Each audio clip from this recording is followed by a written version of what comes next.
This woman noticed something strange. After turning off the lights in the room, there was always a shadow standing there. But when she turned the lights back on, it disappeared. The woman tried this many times, wondering if she had seen it wrong. However, the next second,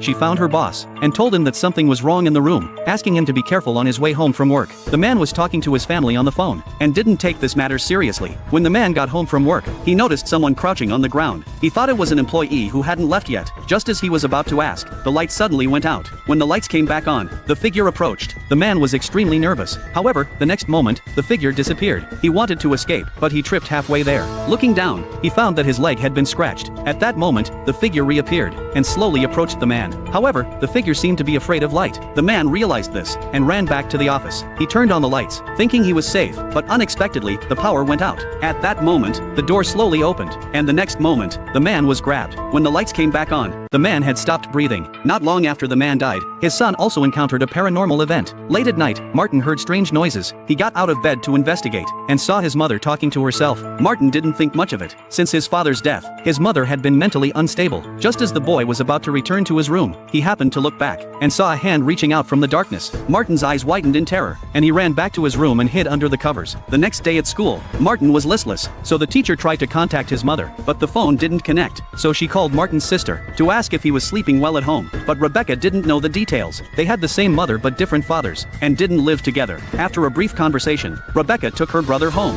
but Martin said he wanted to stay at his sister's house for a few days, because he hadn't been sleeping well lately. Just as Martin had packed his bags, the ghostly figure suddenly appeared behind the door. Terrified, Martin grabbed his sister and tried to leave. No matter how much his mother pleaded, it was no use.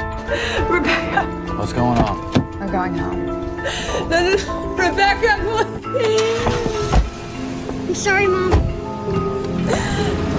Martin thought changing locations would solve the problem, but to his surprise, the ghostly figure followed them to Rebecca's home.